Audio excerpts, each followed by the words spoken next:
그날은 SY그룹의 젊은 여회장 박서연의 33번째 생일이었. 해외 출장 일정을 마친 그녀가 인천공항 입국장에 도착하는 날.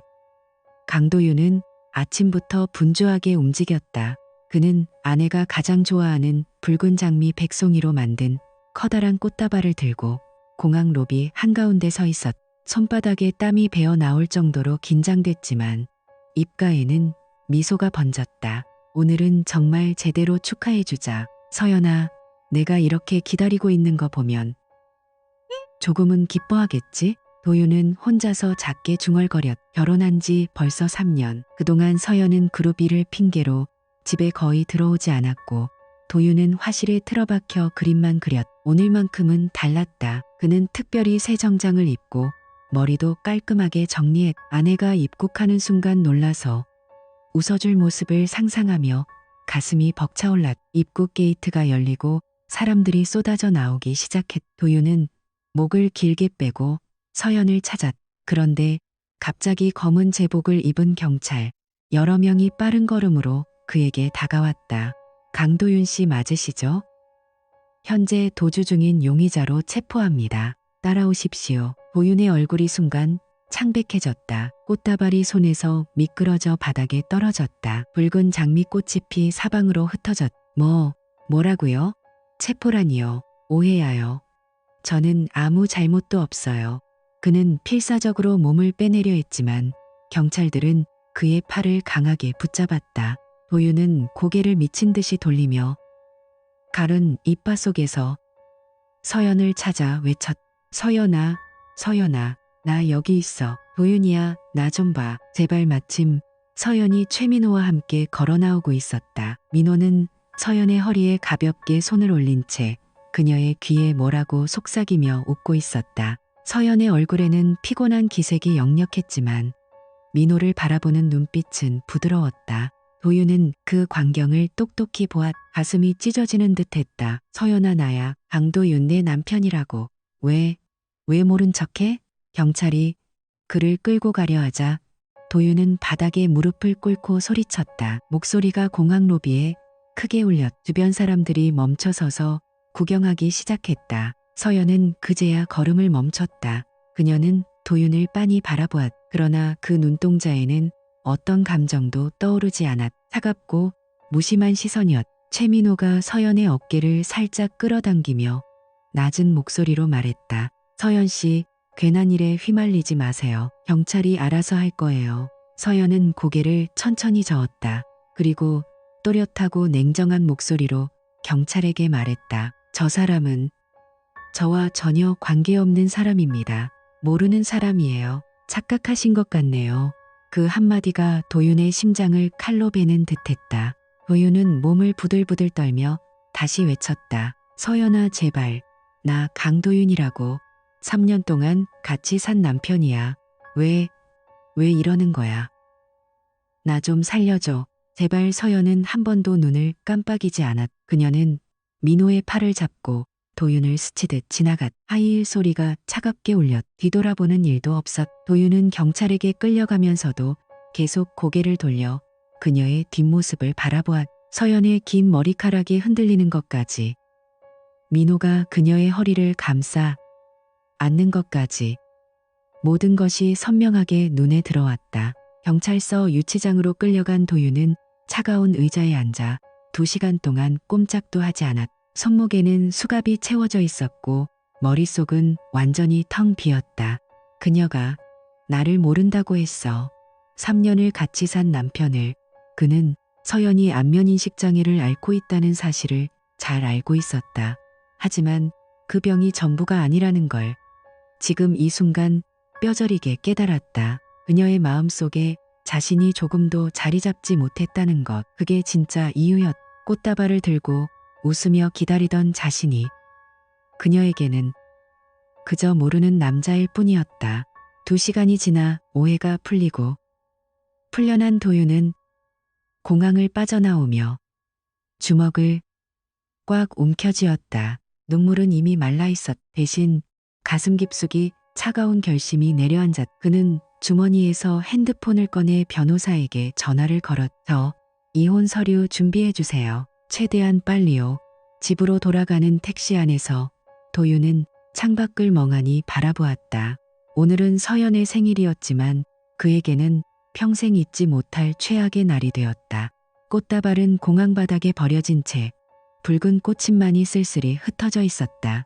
서연과 민호는 이미 그 자리를 떠난 후였. 도윤의 인생도 그 순간 완전히 바뀌었. 집에 돌아온 강도윤은 문을 열자마자 텅 빈 거실을 바라보았. 서연은 이미 들어와 있지 않았. 생일날 밤인데도 그녀는 민호와 함께 어디론가 사라진 뒤였. 도윤은 소파에 주저앉아 핸드폰을 켰. 변호사에게서 이혼 서류 초안이 도착해 있었다. 그는 파일을 열어보지도 않고 책상 위에 내려놓았. 그날 밤 도윤은 오랜만에 서연의 서재로 들어갔다. 책상 서랍을 열자 익숙한 사진 한 장이 나왔. 20살 무렵의 서연이 어린 소년과 함께 찍은 사진이었. 소년은 그녀를 안고 미소 짓고 있었. 그 사진을 보며 서연은 늘 이렇게 중얼거렸. 이 아이가 나를 구해줬어. 20년 전 그 납치 사건에서 나는 그 애와 결혼할 거라고 약속했어. 도윤은 그 말을 수없이 들었다. 처음에는 이해하려 애썼다. 하지만 곧 깨달았. 최민호가 바로 그 은인을 사칭하고 있다는 사실을. 민호는 서연이 기억하는 소년의 얼굴, 목소리, 심지어 어린 시절 이야기까지 완벽하게 따라했다. 모든 것이 조작이었다.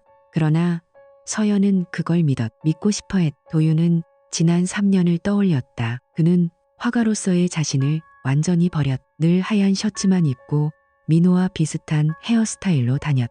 서연이 자신을 그 아이로 착각해주길 바라는 마음 하나로 아침마다 거울 앞에서 머리를 만지작거리며 오늘은 조금 더 비슷하게 서연이가 알아봐주겠지?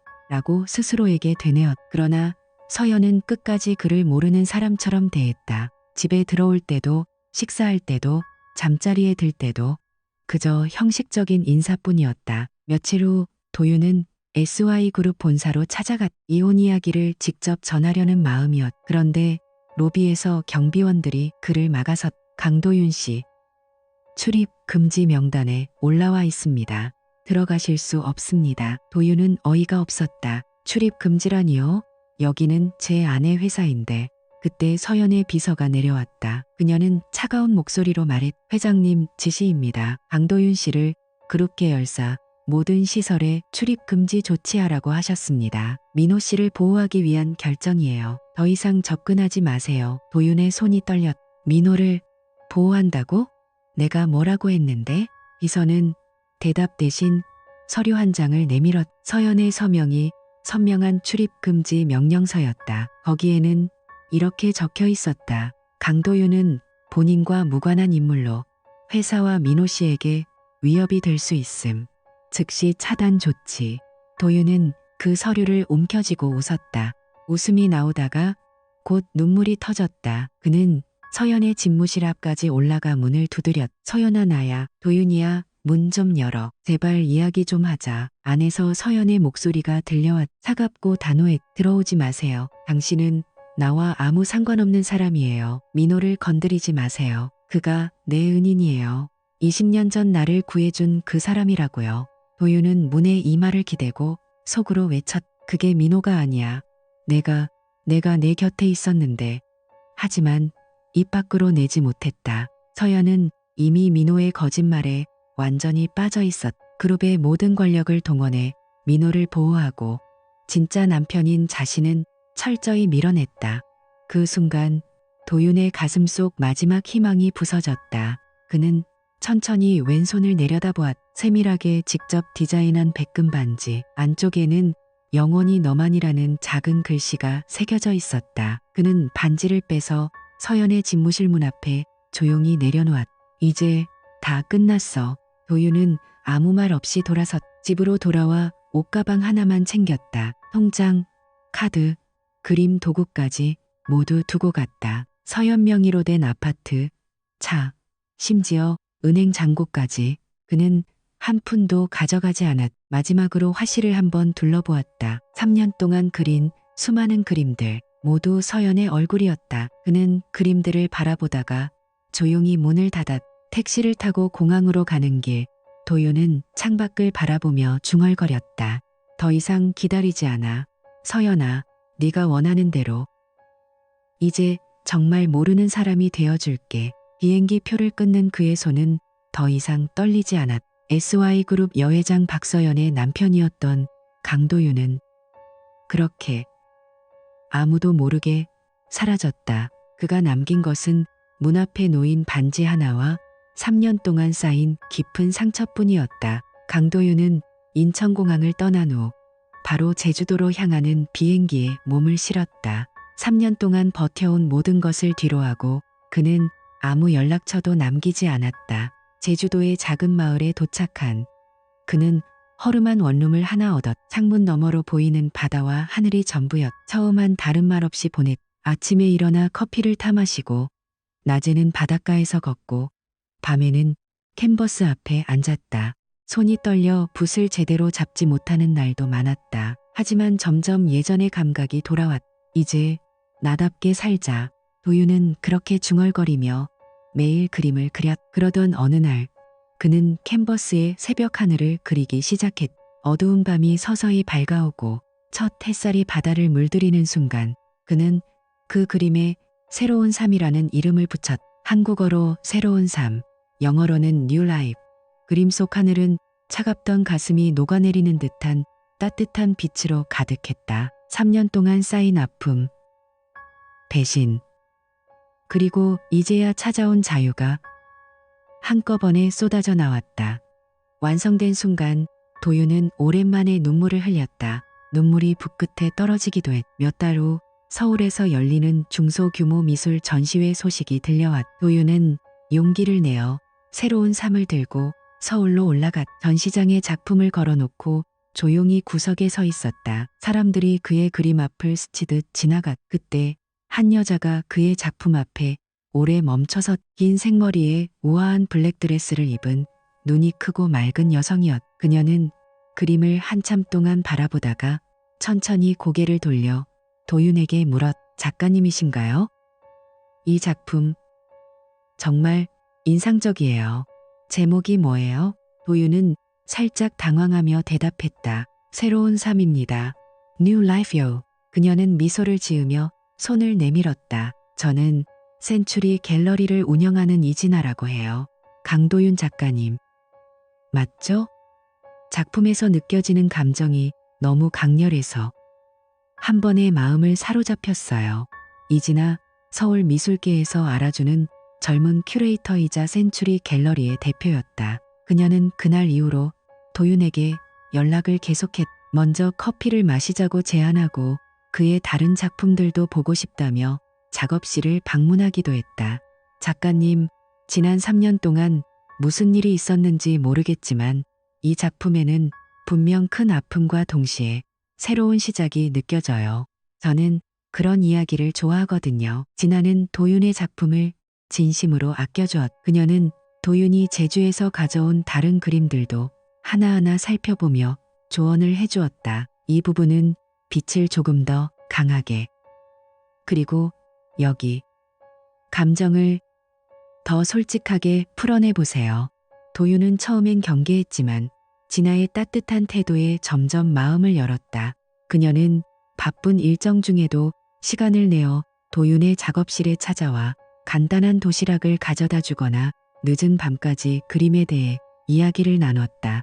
작가님은 정말 재능이 있어요. 그런데 왜 지금까지 알려지지 않았을까요? 도윤은 쓴웃음을 지으며 대답했. 그냥 좀 복잡한 일이 있었어요. 이제야 다시 시작하려고 합니다. 며칠 후 진아는 도윤을 갤러리 사무실로 불렀. 그녀는 미소를 지으며 서류를 내밀었. 다음 달에 열릴 봄의 빛 전시회요. 작가님 작품 새로운 삶을 시센터, 그러니까 전시장 중앙 메인 자리에 걸고 싶어요. 다른 작가들 작품보다 더 크게, 더 밝게 조명도 받을 거예요. 괜찮으시겠어요? 도윤은 놀라서 눈을 크게 떴다. 정말요? 아직 알려지지 않은 신인인데. 진아는 고개를 끄덕이며 그의 손을 살짝 잡았다. 네, 저는 작가님의 작품이 그럴 자격이 충분하다고 생각해요. 그리고 솔직히 말하면 작가님을 응원하고 싶어요. 새로운 삶을 시작하는 사람을 제가 도울 수 있어서 기뻐요. 도윤의 가슴이 따뜻해졌다. 3년 동안 누구에게도 받지 못한 진심, 어린 격려였. 그는 천천히 고개를 숙였. 감사합니다. 진아 씨, 정말 감사해요. 전시 준비 기간 동안 진아는 도윤을 세심하게 챙겼. 인터뷰 연습을 도와주고 작품 설명문을 함께 쓰고 심지어 도윤이 입을 정장까지 골라주었다. 이 색깔이 작가님한테 잘 어울려요. 자신감을 가지세요. 당신은 충분히 빛날 자격이 있어요. 전시회 오픈날, 새로운 삶은 전시장 정중앙에서 강렬한 조명을 받으며 관객들을 맞이했다. 많은 사람들이 그림 앞에 서서 감탄했. 도윤은 멀리서 그 광경을 바라보며 조용히 미소 지었다. 이진아는 그의 옆에 서서 작게 속삭였. 축하해요. 도윤 씨, 이제 진짜 새로운 삶이 시작됐네요. 도윤은 고개를 끄덕였다. 과거의 상처가 아직 완전히 사라진 건 아니었지만 처음으로 누군가의 따뜻한 손길이 그의 어깨를 가볍게 만들어 주었다. 그렇게 강도윤의 새로운 삶이 센츄리 갤러리의 이진아와 함께 서서히 피어나기 시작했다. 봄의 빛 전시회가 열린 지 사흘째 되던 날, 센츄리 갤러리는 그 어느 때보다 사람들로 북적였다. 강도윤의 새로운 삶은 중앙 C센터에서 강렬한 조명을 받으며 관객들의 발길을 사로잡고 있었다. 이진아는 도윤의 옆에서 미소를 지으며 속삭였다. 오늘도 예약 문의가 계속 들어오고 있어요. 작가님 작품이 진짜 반응이 좋네요. 도윤은 살짝 긴장된 미소를 지었. 오랜만에 느끼는 설렘과 떨림이 동시에 밀려왔. 그런데 오후 늦게 갤러리 입구가 갑자기 소란스러워졌다. 카메라 플래시가 터지고 기자들이 몰려들었다. 최민호가 나타났. 그는 고급 정장을 입고 자신만만한 미소를 지으며 들어왔다. 그의 뒤에는 박서연이 함께였다. 서연은 검은 드레스를 입고 차가운 표정으로 민호의 팔을 잡고 있었다. 민호는 곧장 새로운 삶 앞에 섰다. 그는 그림을 가리키며 큰 목소리로 말했. 이 작품 제가 그린 겁니다. 제 아이디어를 도용한 거예요. 강도윤이라는 사람이 제 그림을 베껴서 여기 걸어놓은 모양이군요. 순간 갤러리 안이 조용해졌다. 도윤은 믿을 수 없다는 듯 민호를 바라보았. 뭐라고요? 민호는 여유롭게 웃으며 계속 말했다. 저는 6개월 전에 이미 이 컨셉으로 스케치를 했습니다. 새벽 바다와 빛, 그 감정까지. 그런데 이 사람이 제 작업을 훔쳐간 거예요. 증거도 있어요. 그는 미리 준비한 스케치 파일을 기자들에게 보여주었. 물론 모두 조작된 것이었. 기자들이 웅성거리기 시작했다. 이진아가 앞으로 나서며 날카롭게 말했. 최민호 씨, 그게 무슨 말도 안 되는 소리예요? 도윤 작가님은 제주도에서 몇 달 전에 이 작품을 완성하셨어요. 증거도 다 있어요. 하지만 그때 박서연이 천천히 앞으로 걸어 나왔. 그녀의 시선은 도윤을 향했지만 여전히 무심하고 차가웠다. 서연은 차분한 목소리로 말했다. 민호 씨가 말한 대로예요. 이 사람은 이전부터 민호 씨를 따라하며 피해를 줬어요. 이번에도 마찬가지예요. SY그룹은 민호 씨를 전폭적으로 지지할 거예요. 도윤의 가슴이 다시 한번 무너지는 듯했다. 그는 서연을 똑바로 바라보며 말했. 서연아, 너 진짜 모르는 거야? 이 그림은 내가 제주도에서 그린 거라고.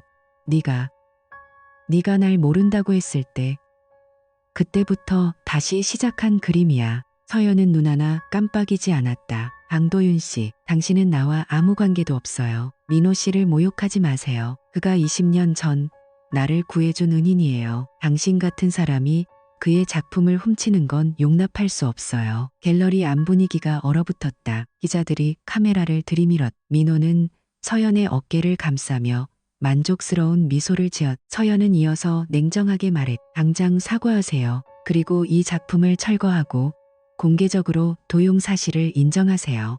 그렇지 않으면 한국 미술계에서 당신 발붙일 곳 없게 만들겠어요. SY그룹의 힘으로요. 도윤은 주먹을 꽉 쥐었. 손이 부들부들 떨렸. 3년 동안 참아왔던 모든 모욕이 한꺼번에 치밀어 올랐. 내가 도용했다고? 네가 민호를 믿는 건 알겠어. 하지만 이건 너무하잖아. 서연아, 제발 정신 좀 차려. 서연의 목소리가 더 차가워졌다. 경고는 한 번뿐이에요. 오늘 안에 사과문 발표 안 하면 모든 갤러리와 미술 관계자들에게 당신 이름을 블랙리스트로 돌리겠어요. 강도윤이라는 작가는 더 이상 작품 활동 못하게 될 거예요. 이진아가 도윤을 보호하듯 앞으로 나섰. 회장님, 이건 명백한 억지예요. 증거를 제대로 확인해 보세요. 도윤 작가님은. 서연은 이진아를 한번 흘겨보고는 민호와 함께 돌아섰. 증거는 이미 충분해요. 민호 씨를 건드리는 사람은 누구든 대가를 치를 거예요. 민호는 도윤을 지나치며 낮은 목소리로 속삭였다. 네가 감히 내 자리를 넘봐? 이제 끝이야. 도윤은 그 자리에 서서 서연의 뒷모습을 바라보았다. 그녀는 한 번도 뒤를 돌아보지 않았. 예전 공항에서처럼 완전히 무관한 사람처럼 걸어나갔다. 전시장 안이 소란스러워졌다. 일부 관객들은 그림 앞에서 사진을 찍으며 수군거렸다. 도용 작가라는 말이 여기저기서 들려왔다. 이진아는 도윤의 팔을 잡고 조용히 말했다. 도윤 씨, 괜찮아요. 저희가 증명할게요. 이건 분명히 작가님 작품이에요. 도윤은 천천히 고개를 젓. 눈동자가 텅 비어 있었다. 그는 새로운 삶을 한참 바라보다가 조용히 말했다. 진아 씨, 미안해요. 오늘은 이만 가볼게요. 그는 전시장을 나서며 하늘을 올려다보았다.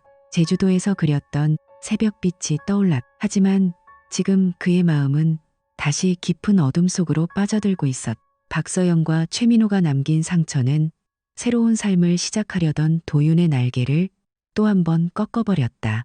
강도윤은 갤러리 문을 나서려다 멈춰섰. 등 뒤에서 이진아가 다급하게 그를 불렀. 도윤 씨 그냥 나가시면 안 돼요. 저 사람들이 작가님 작품을 도둑질했다고 생각하게 내버려 두실 건가요?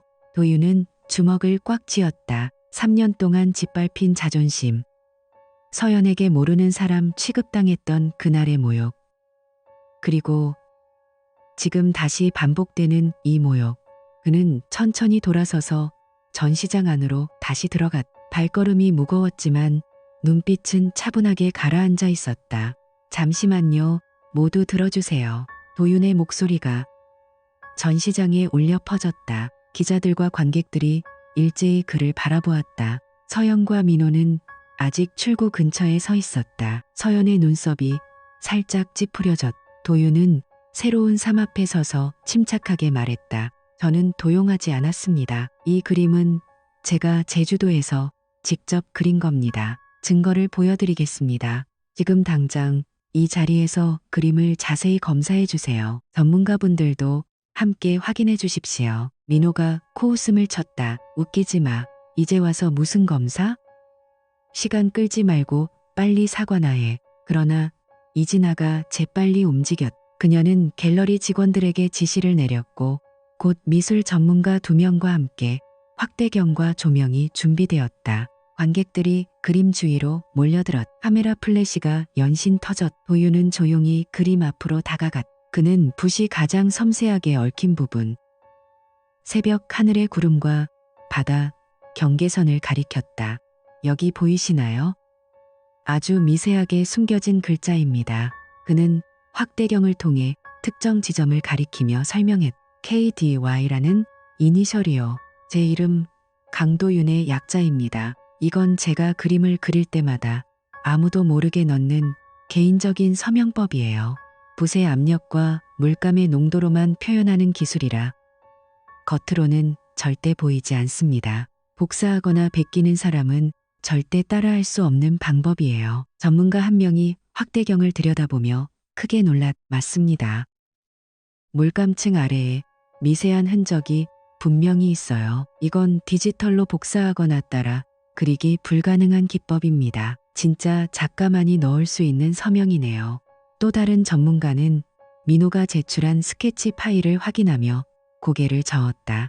최민호 씨의 스케치에는 이런 기법이 전혀 없습니다. 게다가 물감의 건조 상태와 레이어 순서도 도윤 작가님 작품과 완전히 일치합니다. 이건 명백히 도윤 작가님의 오리지널 작품입니다. 순간 전시장이 웅성거리기 시작했다. 기자들이 민호에게 마이크를 들이밀었. 최민호 씨, 이게 어떻게 된 겁니까? 도용한 거 아니에요? SY그룹에서 거짓말로 작가를 짓밟으려 한 겁니까? 민호의 얼굴이 창백해졌. 그는 당황해서 말을 더듬었. 그건 착각일 수도. 내가 분명. 관객들 사이에서 비난의 목소리가 터져나왔. 완전 뻔뻔한 도둑이네. 남의 그림 훔쳐서 자기 거라고 우기다니. 미술계에서 얼굴 들고 다니지 마. 민호는 식은땀을 흘리며 뒤로 물러났. 그의 이미지가 순식간에 무너지고 있었다. 몇몇 미술 관계자들이 고개를 저으며 돌아섰. 그동안 민호를 지지하던 사람들까지 등을 돌리기 시작했. 도윤은 서연을 똑바로 바라보았다. 그의 목소리는 낮지만 또렷했. 서연아, 이제 알겠어? 내가 도용한 게 아니라는 걸. 민호가 거짓말한 거야. 20년 전 일도 다 거짓이었을지도 몰라. 서연의 얼굴이 순간 경직되었다. 그러나 그녀는 이내 민호의 팔을 더 세게 잡았. 차가운 목소리로 말했다. 민호 씨, 가요. 여기 더 있을 필요 없어요. 서연아, 도윤이 부르자 서연은 한 번도 뒤돌아보지 않고 민호를 데리고 전시장을 빠져나갔다. 그녀의 뒷모습은 여전히 단호했. 그룹의 여회장으로서 민호를 지키기 위해 끝까지 자신의 선택을 버리지 않았다. 이진아가 도윤에게 다가와 조용히 말했다. 도윤 씨, 이겼어요. 이제 모두가 작가님 작품이 진짜라는 걸 알게 됐어요. 도윤은 새로운 삶을 바라보았. 그림 속 새벽빛이 오늘만큼은 조금 더 밝게 느껴졌. 그러나 가슴 한구석은 여전히 아렸. 서연이 민호의 손을 잡고 떠나는 모습이 공항에서의 그날과 겹쳐 보였다. 그는 조용히 중얼거렸. 이제 정말 끝이구나. 전시장 밖으로 나가는 서연과 민호를 향해 카메라 플래시가 계속 터졌다. 민호는 고개를 푹 숙인 채였고 서연은 그를 보호하듯 앞장서서 걸었다. SY그룹의 힘으로 이번 일을 어떻게든 무마하려 할 테지만 미술계에서는 이미 최민호라는 이름에 도용이라는 낙인이 찍힌 뒤였. 강도윤은 그날 오랜만에 깊은 숨을 내쉬었. 비록 완전한 승리는 아니었지만 적어도 자신의 그림을 되찾았고 진실을 밝혀냈다. 그리고 이진아는 그의 옆에서 조용히 미소 지으며 말했다. 이제부터가 진짜 시작이에요. 도윤 씨. 전시장이 아직 소란스러운 가운데 문이 열리며 한 노신사가 들어왔다. 회색 머리에 깔끔한 정장을 입은 허리가 꼿꼿한 남자였다. 그는 지팡이를 짚고 천천히 걸어와 새로운 삶 앞에 섰다. 주변 사람들이 조용해졌다. 이진아가 먼저 그를 알아보고 놀란 목소리로 물었. 김 전 경찰서장님, 어떻게 여기까지 오셨어요? 김 전 서장은 가볍게 고개를 끄덕이고는 강도윤을 똑바로 바라보았. 그의 눈에는 오랜 세월의 무게가 담겨 있었. 그는 큰 가방에서 두툼한 서류 봉투를 꺼내 들었. 봉투 위에는 인천경찰서 2006년 납치 사건이라는 글자와 함께 선명한 공식 도장이 찍혀 있었다. 강도윤 씨, 오랜만이군. 자네를 직접 보게 될 줄은 몰랐네. 도윤은 순간 몸이 굳었다. 20년 전 그날의 기억이 스치듯 떠올랐. 그는 천천히 물었다. 서장님, 왜 지금? 김 전 서장은 서류를 펼쳐 보이며 또렷한 목소리로 말했. 오늘 뉴스를 보고 바로 달려왔네. 최민호가 자네 그림을 훔쳤다고 떠들어대는 걸 보고 더 이상 침묵할 수 없었어. 이건 당시 원본 사건 기록이야. 모두 공식 도장이 찍힌 진짜 서류들일세. 그는 사진 한 장을 꺼내들었. 어린 서연을 안고 있는 소년의 상반신 사진이었다. 소년의 왼쪽 어깨 아래 선명한 초승달 모양 흉터가 보였다. 20년 전 박서연 양을 납치한 범인들로부터 구한 아이는 바로 이 흉터를 가지고 있었네. 초승달 모양. 당시 의료 기록에도 명확히 적혀 있어. 그런데 최민호에게는 그런 흉터가 없지. 내가 직접 확인했네. 전시장 안이 다시 한번 술렁였. 기자들이 카메라를 들이밀었. 김 전 서장은 차분하게 계속 말했다. 그리고 더 중요한 사실이 하나 있네. 당시 납치범들은 아이를 인질로 잡고 있었는데 이 강도윤 군이 혼자서 범인들을 유인하고 서연 양을 구출했어. 몸에 칼을 맞으면서까지. 그때 생긴 흉터가 바로 이 초승달 모양이야. 원래는 단풍잎 모양의 점이었는데 상처가 덧나면서 이렇게 변했지. 도윤은 아무 말도 하지 못했. 가슴이 먹먹해져서 숨이 제대로 나오지 않았. 김 전 서장은 서류를 한 장 더 꺼냈다. 그리고 공항에서 자네를 체포했던 일. 그건 최민호가 경찰에 직접 전화해서 강도윤이 도주 중인 납치범이라고 거짓 신고한 거였네. 내가 퇴직하기 전에 우연히 통화 기록을 확인했어. 민호는 자네를 제거하려고 일부러 그 연극을 꾸몄고 서연 양에게도 계속 거짓말을 해왔어. 20년 동안 은인 행세를 하면서 그 말이 끝나자 전 시장 전체가 충격에 휩싸였. 최민호가 진짜 범인이었어? 은인을 사칭하고 남의 남편까지 함정에 빠뜨리다니. SY그룹 여회장이 속은 거잖아. 도윤은 서류를 받아들고 한참 동안 내려다보았. 손이 떨렸. 20년 동안, 3년 동안 자신이 얼마나 억울했는지 한꺼번에 밀려왔다. 그는 낮은 목소리로 물었다. 서연이는 이 사실을 아직 모르겠죠? 김 전 서장은 고개를 저었. 곧 알게 될 거네. 내가 서연 양에게도 직접 연락할 생각이야. 이제 진실을 숨길 때가 아니니까. 이진아는 도윤의 팔을 부드럽게 잡았다.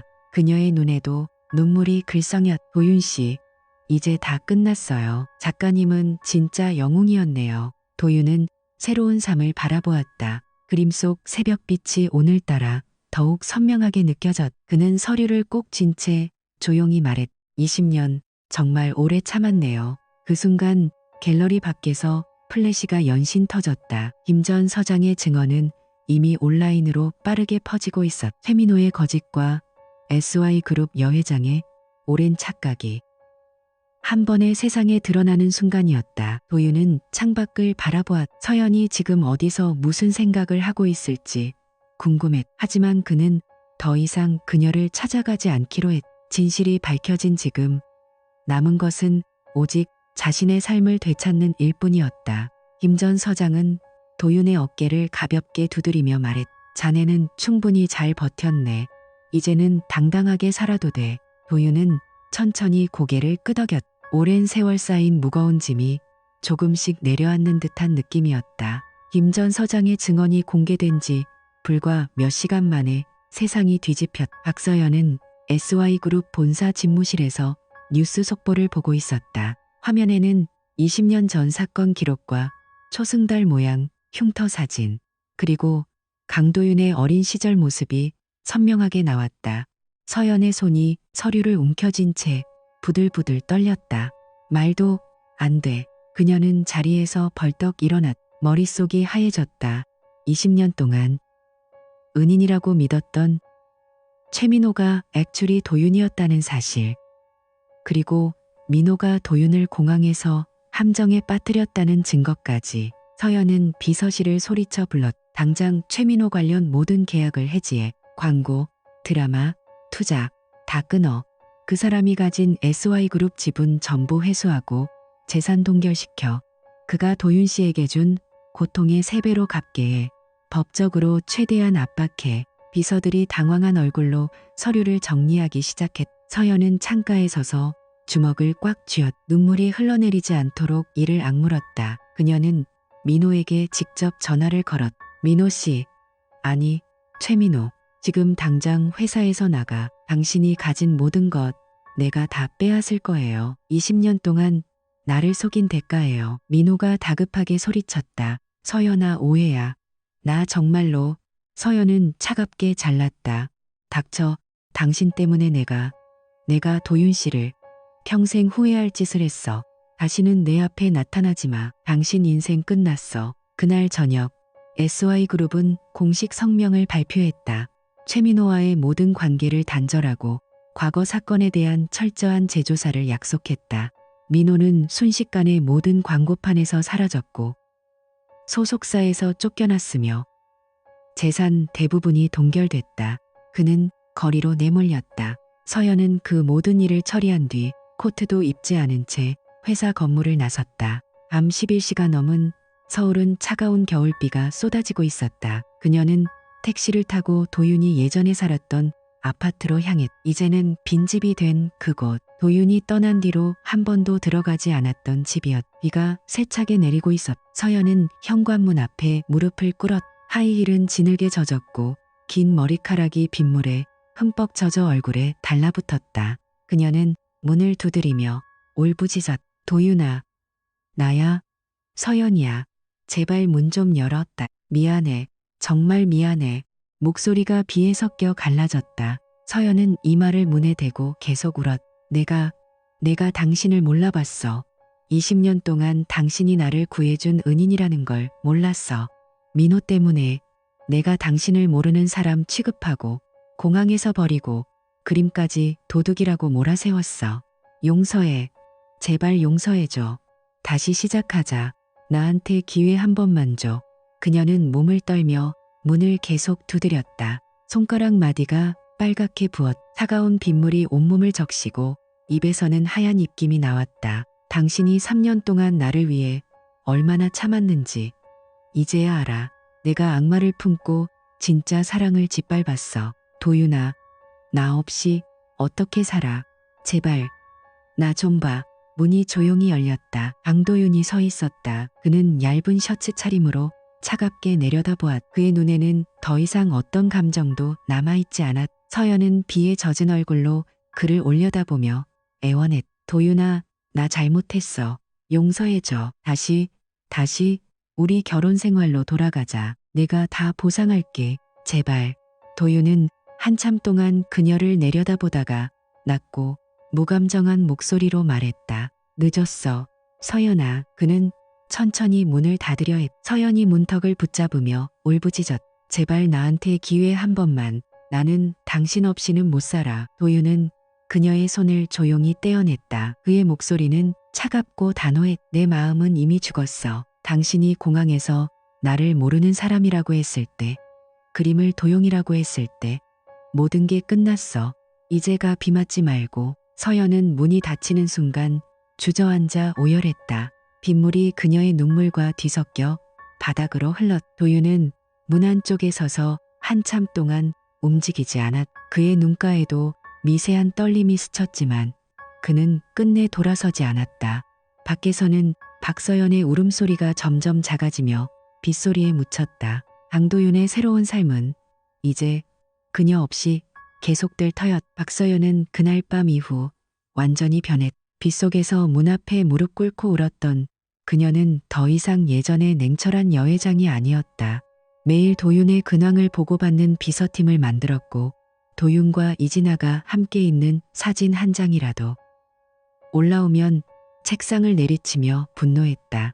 며칠 후 센츄리 갤러리에서 열린 작은 파티 소식이 그녀의 귀에 들어왔다. 도윤과 진아가 나란히 서서 웃으며 사진을 찍는 모습이 SNS에 퍼졌다. 진아가 도윤의 넥타이를 살짝 고쳐주고 도윤이 그녀에게 미소 짓는 장면. 서연은 그 사진을 보며 손톱을 손바닥에 박을 정도로 주먹을 쥐었. 이진아, 감히 내 남자를. 그날부터 SY그룹의 어두운 힘을 움직였. 서연은 그룹사나 모든 계열사와 협력사에 공문을 돌렸. 센츄리 갤러리와의 모든 거래를 즉시 중단한다. 계약 파기하고 이미 진행 중인 전시도 철수시켜라. 명령은 빠르게 실행됐. 다음날 아침 센츄리 갤러리에는 충격적인 소식이 쏟아졌다. 주요 후원사들이 일제히 계약을 해지했고 전시 중이던 유명 화가들이 작품을 철수하기 시작했다. 고객들은 이미 지불한 돈을 돌려달라며 몰려들었. 이진아는 갤러리 사무실에서 전화기를 붙들고 있었. 얼굴이 창백했. 도윤 씨, 미안해요. 오늘 들어온 전시 취소가 벌써 5건째예요. 후원사들이 모두 SY그룹 눈치를 보는 것 같아요. 도윤은 진아의 떨리는 손을 잡았. 진아 씨, 괜찮아요. 내가 원인인 것 같아서. 그때 서연의 전화가 도윤에게 직접 걸려왔. 도윤은 한참 망설이다가 받았. 서연의 목소리는 차갑게 가라앉아 있었다. 도윤 씨, 지금 당장 센츄리 갤러리로 가서 이진아와 헤어지세요. 그러면 모든 걸 원래대로 돌려놓을게요. 도윤은 낮게 웃었다. 서연아, 이제 그만해. 우리는 이미 끝났어. 서연의 목소리가 갑자기 날카로워졌다. 끝나지 않았어. 당신은 내 남편이야. 3년 동안 법적으로도 20년 동안 마음속으로도 이진아 때문에 나를 버릴 생각이라면 그 갤러리는 오늘부로 끝장이야. 그녀는 정말로 실행에 옮겼. SY그룹 법무팀이 센츄리 갤러리를 상대로 소송을 제기했고 세무조사와 금융압박이 동시에 들어왔다. 고객 환불 요청이 쇄도하면서 갤러리 통장이 바닥을 드러냈다. 직원들은 월급을 받지 못할까봐 불안에 떨었고 진아는 밤마다 눈물을 삼키며 계산서를 들여다보았다. 어느 늦은 밤 서연은 도윤의 작업실로 직접 찾아갔다. 그녀는 검은 코트를 입고 창백한 얼굴로 문을 두드렸. 도윤이 문을 열자 서연은 바로 본론을 꺼냈. 재혼해요, 도윤 씨. 나와 다시 결혼하면 당신에게 SY그룹 미술재단 총괄이사 자리를 줄게요. 원하는 예산, 원하는 전시 다 가능해요. 그리고 센츄리 갤러리는 그대로 두겠어요. 이진아도 파산하지 않게 해줄게요. 도윤은 그녀를 물끄러미 바라보았. 서연의 눈에는 광기 어린 집착이 번들거렸다. 그녀는 계속 말했다. 내가 잘못했어요. 민호 때문에 당신을 몰라보고 그렇게 아프게 했어요.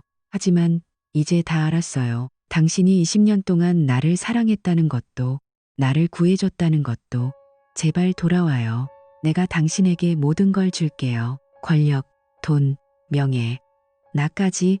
도윤은 조용히 고개를 저었. 그의 목소리는 차갑고 단호했. 서연아, 당신은 아직도 아무것도 모르는구나. 나는 더 이상 당신의 것이 아니야. 진아 씨 때문에가 아니라 당신이 나를 완전히 죽였기 때문이야.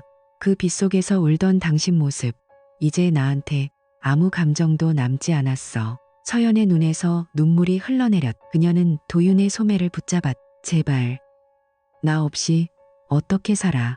이진아를 지키고 싶으면 나와 재혼해요. 마지막 기회예요. 안 그러면 센츄리 갤러리는 내일 아침 문 닫을 거예요. 도윤은 그녀의 손을 조용히 떼어냈다. 그럼 닫아. 진아 씨와 함께 다른 길을 찾을게. 당신이 주는 권력과 돈, 이제 필요 없어. 서연은 한 걸음 물러서며 몸을 떨었다. 그녀의 얼굴에 광기 어린 미소가 스쳤다. 좋아요. 그럼 두고 봐요. 당신이 선택한 대로 모두 잃게 될 거예요. 그녀는 돌아서서 비를 뚫고 사라졌. 뒤에서 그녀의 하이힐 소리가 차갑게 울렸다. 도윤은 문을 닫고 벽에 기대어 한숨을 내쉬었. 서연의 집착은 이제 단순한 후회가 아니라 완전한 광기가 되어 있었다. 그리고 그 광기는 센츄리 갤러리를, 그리고 도윤의 새로운 삶을 다시 한번 위협하고 있었다. 박서연은 다음날 아침 SY그룹 회장실에서 만족스러운 미소를 지었. 모니터에는 센츄리 갤러리의 계좌 잔고가 바닥을 드러내는 실시간 보고서가 떠 있었다. 그녀는 커피를 한 모금 마시며 중얼거렸. 이진아, 이제 얼마나 버틸 수 있나 보자. 도윤 씨가 결국 내게 돌아올 수밖에 없을 거야. 그녀는 비서에게 지시를 내렸. 오늘 오후까지 센츄리 갤러리 폐업 절차를 마무리해. 도윤 씨에게도 다시 연락 넣고 재혼 제안을 거절하면 갤러리 직원들 월급까지 막아버리라고 해. 서연은 창밖을 바라보며 승리의 기분에 젖어 있었. 그녀의 권력과 돈이면 무엇이든 할 수 있다고 믿었. 그런데 오후 2시 모든 것이 순식간에 뒤집혔다. 이진아가 센츄리 갤러리에서 강도윤과 함께 기자회견을 열었. 그녀는 평소의 부드러운 미소 대신 차분하고 날카로운 눈빛으로 카메라를 바라보았다. 도윤이 옆에 서 있었. 저는 이제 더 이상 숨기지 않겠습니다. 저는 이진아, LS그룹의 장녀입니다. LS 가문은 대한민국에서 가장 큰 재벌 가문이며 SY그룹 전체 시가총액의 1%도 되지 않는 자산을 가진 곳입니다. 기자회견장이 순간 조용해졌다가 폭발했다. 플래시가 미친 듯이 터졌.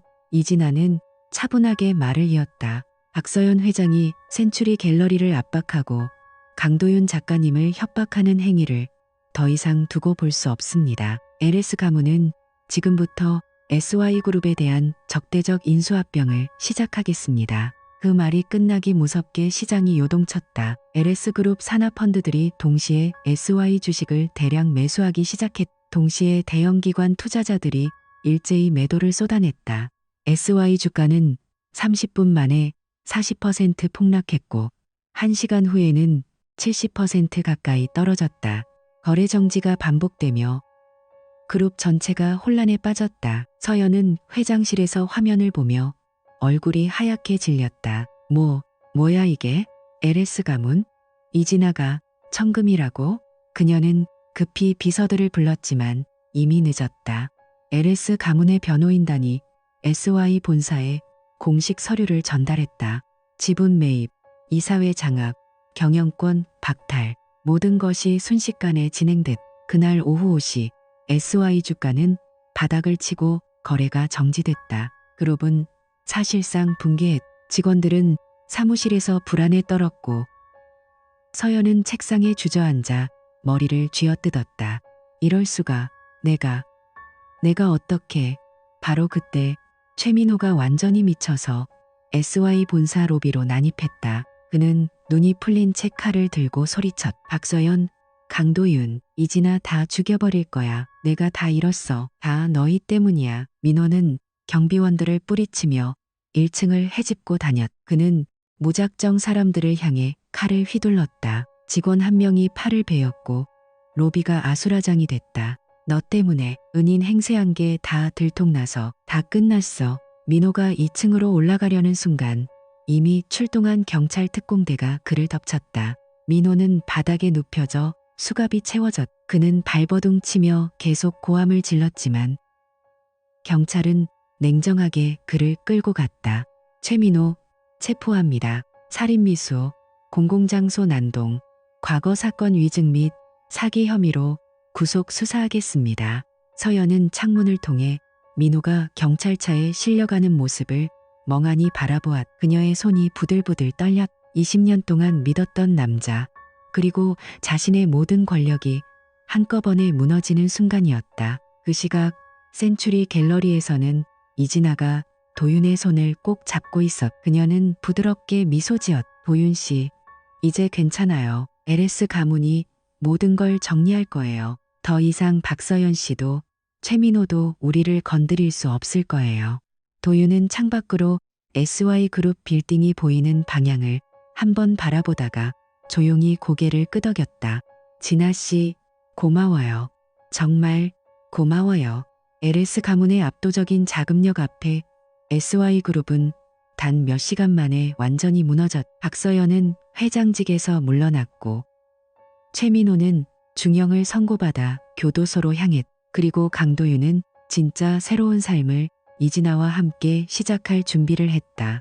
LS 가문의 저택은 그날 밤 따뜻한 불빛으로 가득했. 대저택 정원에는 수백 개의 조명이 은은하게 빛났고 가족과 가까운 지인들만 초대한 작은 파티가 열렸다.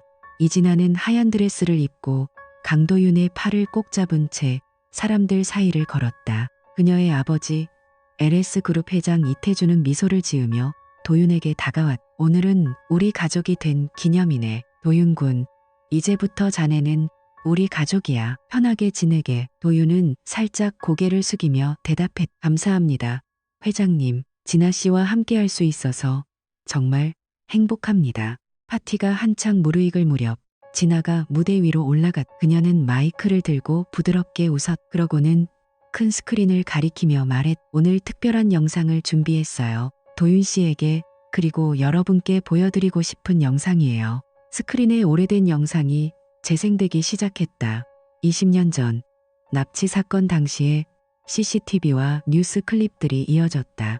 그리고 어린 진아의 모습이 나왔. 그녀도 그 사건의 또 다른 피해자였. 당시 납치범들에게 붙잡혀 있던 또 한 명의 소녀. 화면 속에서 어린 진아는 도윤이 서연을 구하는 순간 멀리서 그를 바라보고 있었다.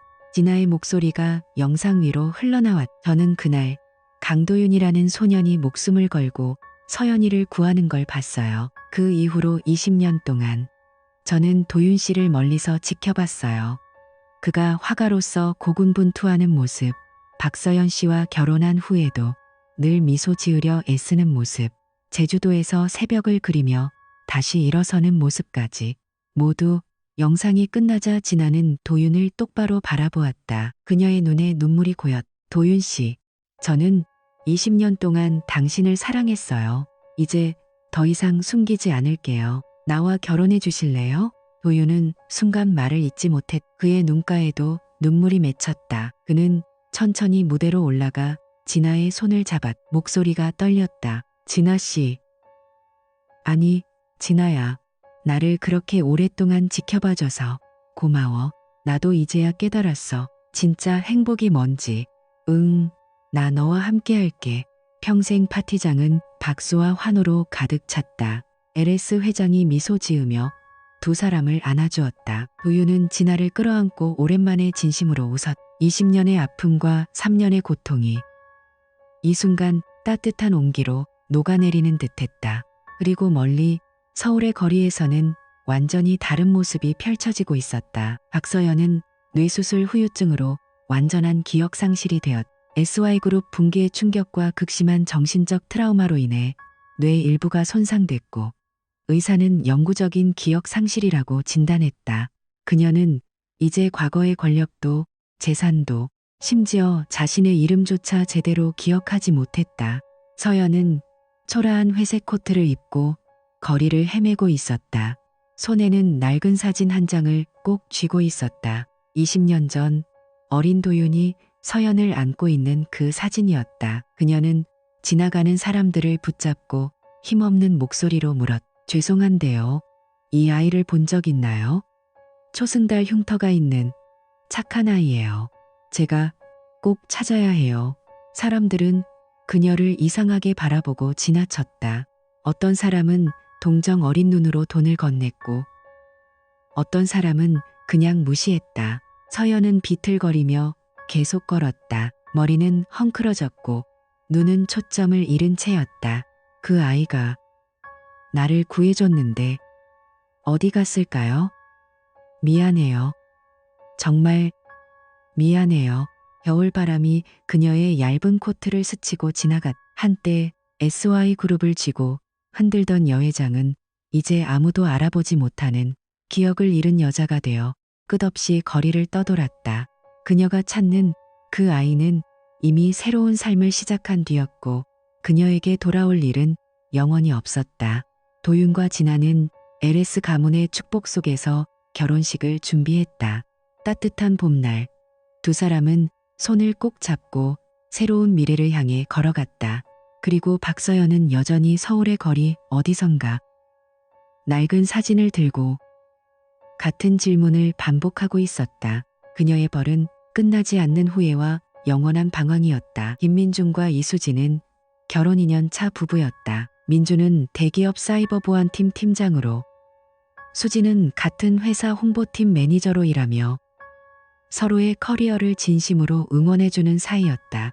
아이를 아직 갖지 않기로 한 그들은 주말마다 함께 산책을 하고 저녁에는 와인을 한 잔씩 나누며 하루를 마무리하는 여유로운 삶을 즐겼다. 그날 저녁 수진이 회사에서 돌아오자마자 가방을 내려놓고 민준에게 다가왔다. 그녀는 식탁 위에 한 장의 공문을 조심스럽게 펼쳐놓으며 부드러운 목소리로 말했. 여보, 이번에 제주도에서 3박 2일짜리 고급 교육 과정이 잡혔어. 보안 전략과 미디어 커뮤니케이션을 함께 다루는 프로그램인데 팀에서 나한테 추천했거든.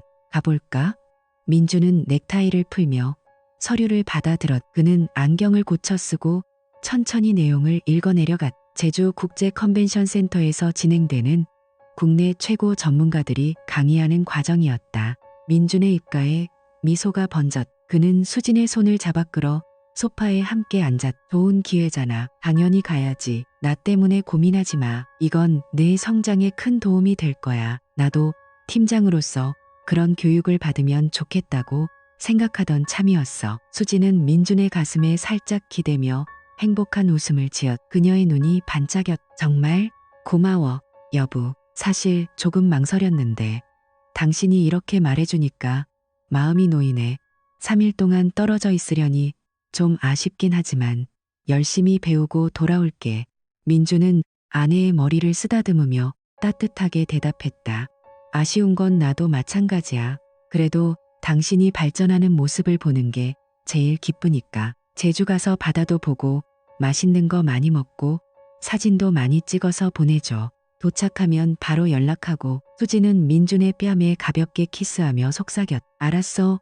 매일 밤 전화할게. 당신도 집에서 잘 지내. 너무 야근하지 말고 밥은 꼭 챙겨 먹어. 그날 밤 두 사람은 평소보다 더 오래 이야기를 나누었. 민준은 수진의 짐을 함께 챙겨주며 필요한 물건들을 하나씩 확인했. 선크림, 충전기, 편한 신발, 그리고 수진이 좋아하는 간식까지.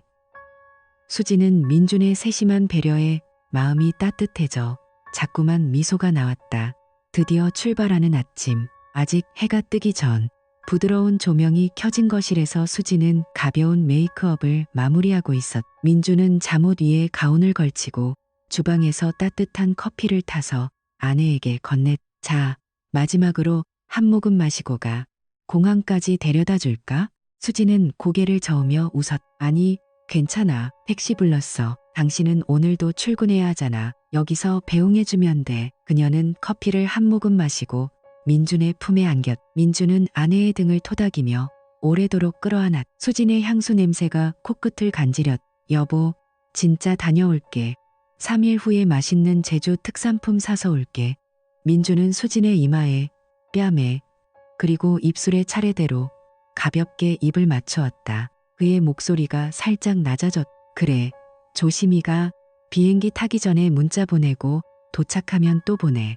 무슨 일 있으면 바로 전화하고. 사랑해, 수진아. 수진의 눈가가 살짝 붉어졌다. 그녀는 민준의 목을 끌어안고 한참을 머물렀. 나도 사랑해, 민준아. 금방 돌아올게. 기다려. 수진은 캐리어를 끌고 현관문을 나섰. 바퀴가 바닥을 구르는 소리가 복도에 울렸. 민준은 문을 열고 복도 끝까지 따라 나가 손을 흔들었.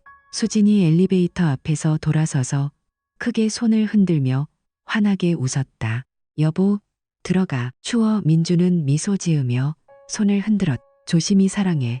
엘리베이터 문이 닫히는 순간까지 두 사람은 서로를 바라보았다. 문이 완전히 닫히고 나서야 민준은 집으로 들어왔. 그는 창가로 가서 아직 어두운 거리를 내려다보았다. 수진의 택시가 골목을 빠져나가는 모습이 희미하게 보였다.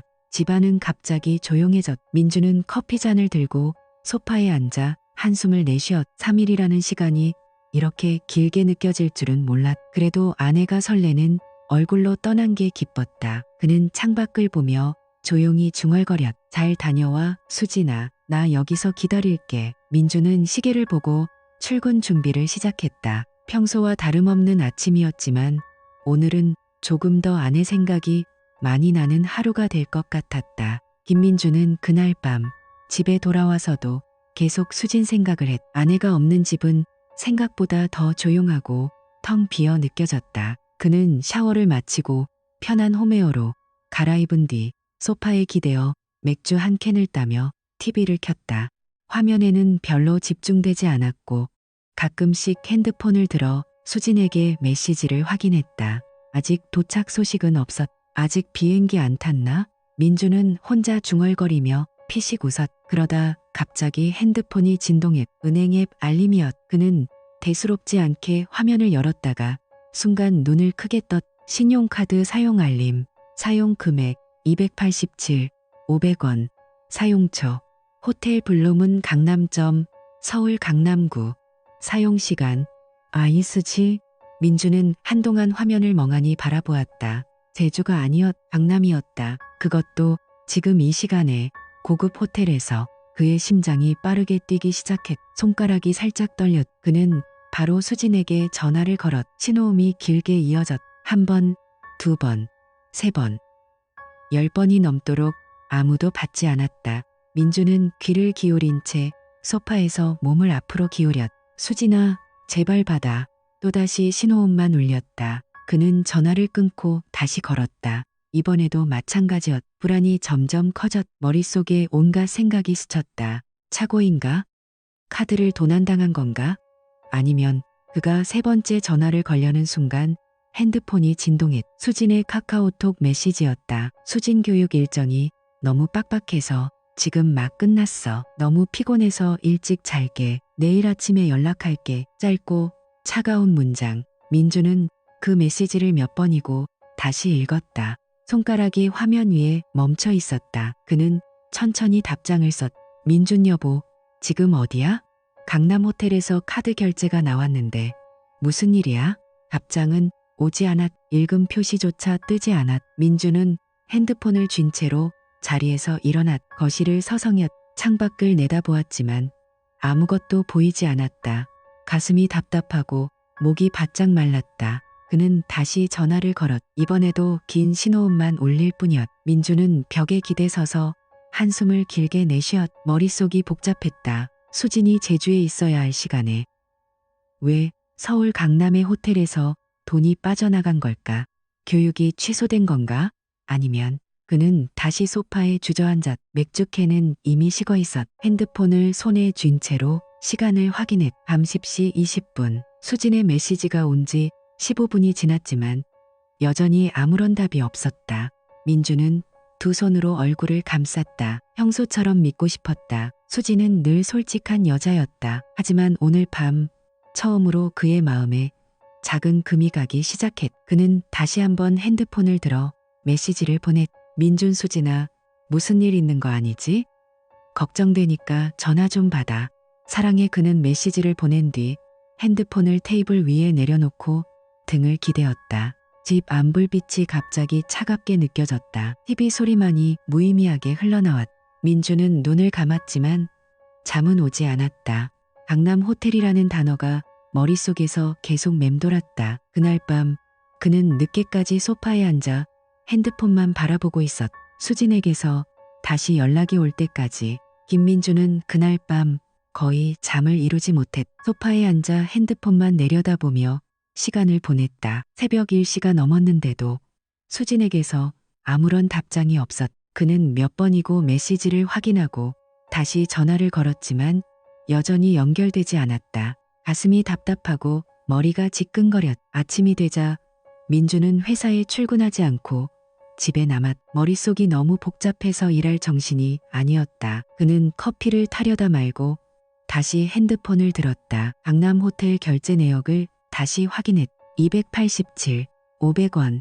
어제 저녁 9시 47분. 제주가 아니라 서울 한복판이었. 이게 대체 뭐야? 민주는 이를 악물고 친구에게 전화를 걸었다. 수진과 같은 업계에서 일하는 홍보팀 쪽에서 친한 후배인 박태준이었다. 태준은 예전에 수진과 함께 프로젝트를 한 적이 있어서 연락이 닿을 거라 생각했다. 신호음이 3번 울리자 태준이 받았다. 민준 형, 오랜만이네. 무슨 일이야? 민주는 목소리를 최대한 차분하게 내려했었다. 태준아, 미안한데 급하게 물어볼 게 있어서. 수진이 이번에 제주에서 3박 2일 교육 간다고 했거든. 너 혹시 그 과정 아냐?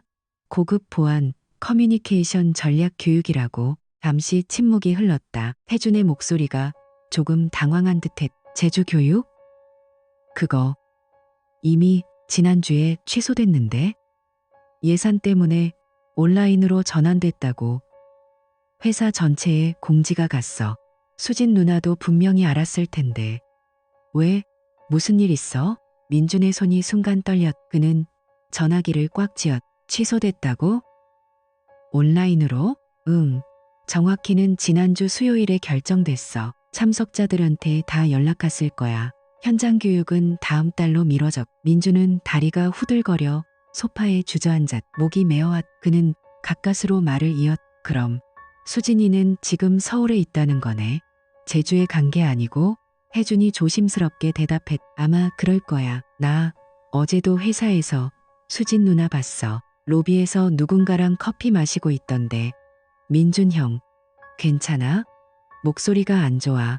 민주는 대답 대신 한숨만 내쉬었. 머릿속이 하얘졌. 모든 게 거짓말이었. 제주 교육, 3박 2일, 출장 준비, 아침에 환하게 웃으며 손은 들던 모습까지. 전부 고마워. 태준아, 나중에 제대로 이야기할게. 그는 전화를 끊고 핸드폰을 테이블 위에 던지듯 내려놓았. 두 손으로 얼굴을 감쌌. 숨이 가빠왔다. 분노와 배신감이 한꺼번에 밀려들었다. 눈앞이 흐려졌다. 민주는 다시 핸드폰을 집어들고 수진에게 메시지를 보냈. 민준 수진아, 지금 당장 전화해. 교육 취소된 거 다 알아. 강남 호텔도 알아. 어디야?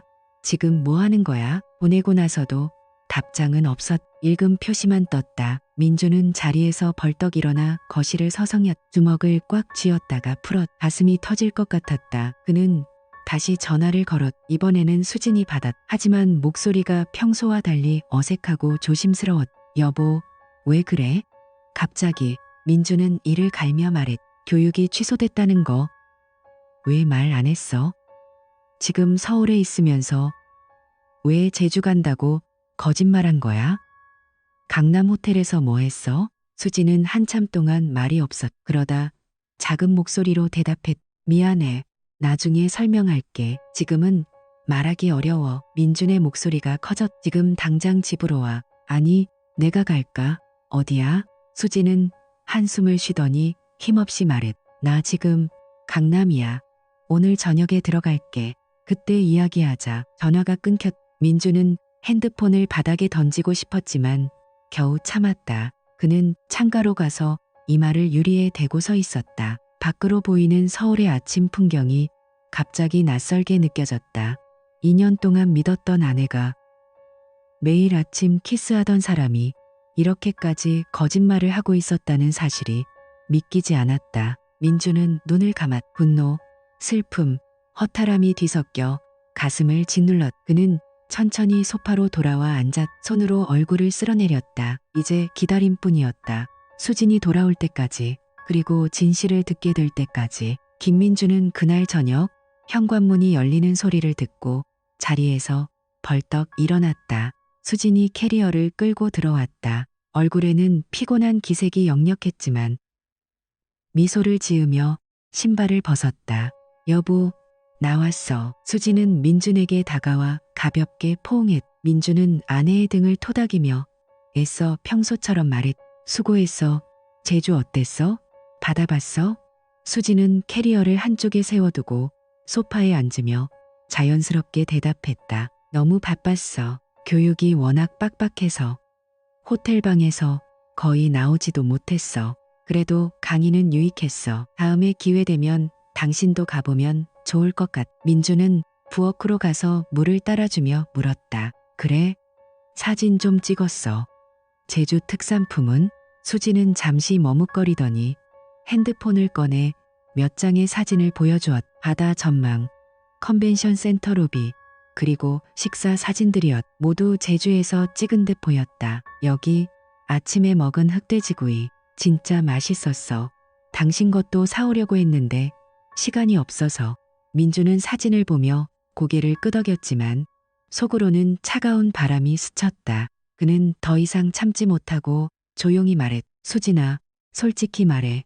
교육 취소된 거 알아. 혜준이한테 다 들었어. 수진의 얼굴이 순간 굳었다. 그녀는 핸드폰을 내려놓고 한숨을 쉬었. 미안해. 나중에 설명하려고 했어. 사실 교육이 온라인으로 바뀌어서 회사 근처에서 처리한 거야. 호텔은 피곤해서 하루 쉰 거고. 민주는 더 묻지 않았. 그저 고개를 끄덕이고 주방으로 들어갔. 수지는 피곤하다며 먼저 샤워를 하러 들어갔다. 그가 기다린 건 바로 그 순간이었다. 수진이 욕실에 들어간 뒤 민주는 조용히 현관으로 나갔다. 아내의 차로 다가가 운전석 문을 열었. 대시보드 카메라를 확인하고 메모리 카드를 빼냈. 손이 살짝 떨렸다. 그는 카드를 주머니에 넣고 집으로 돌아와 노트북 앞에 앉았. 영상을 재생하는 순간 민준의 숨이 멎을 뻔했다.